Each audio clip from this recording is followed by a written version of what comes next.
นางสุภจีสุธรรมพันธ์รัฐมนตรีว่าการกระทรวงพาณิชย์พร้อมด้วยคณะได้เดินทางลงพื้นที่จังหวัดศรีสะเกษเพื่อปฏิบัติราชการตามภารกิจส่งเสริมการค้าชายแดนและได้มอบนโยบายการขับเคลื่อนเศรษฐกิจฐานรากให้แก่ภาคธุรกิจและเกษตรกรในพื้นที่กันด้วยโดยรัฐมนตรีว่าการกระทรวงพาณิชย์ได้เยี่ยมชมสหกรณ์การเกษตรเพื่อการตลาดลูกค้าทกส.ศรีสะเกษจำกัดพร้อมเปิดงานที่ชื่อว่าธงเขียวราคาประหยัดปุ๋ยถูกยาดีต้องที่ธงเขียวซึ่งทางกระทรวงพาณิชย์จัดขึ้นเพื่อช่วยลดต้นทุนการผลิตให้กับเกษตรกรด้วยการจำหน่ายปุ๋ยและเคมีภัณฑ์ทางการเกษตรในราคาที่ย่อมเยารวมถึงให้คำปรึกษาด้านการตลาดเกษตรสมัยใหม่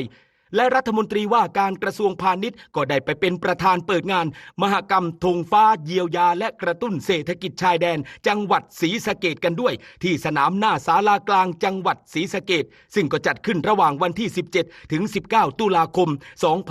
2568ภายในงานนั้นก็จะมีการจำหน่ายสินค้าธงฟ้าราคาประหยัดสินค้า GI ศรีสะเกษและสินค้าชุมชนจากทุกอำเภอเพื่อบรรเทาค่าครองชีพของประชาชนและก็เพิ่มช่องทางตลาดให้กับผู้ประกอบการรายย่อยพร้อมกันนี้ยังมีรถโมบายธงฟ้าเคลื่อนที่ลงพื้นที่ให้บริการประชาชนในเขตชายแดน3อำเภอไม่ว่าจะเป็นอำเภอกันทรลักษณ์อำเภอขุนหารและอำเภอภูสิงห์ตลอดระยะเวลา3วันของการจัดงานนี่แหละครับรัฐมนตรีว่าการกระทรวงพาณิชย์ก็ได้เปิดเผยนะครับว่าจังหวัดศรีสะเกษถือเป็นพื้นที่สำคัญเชิงยุทธศาสตร์ด้านการค้าชายแดนไทยกัมพูชา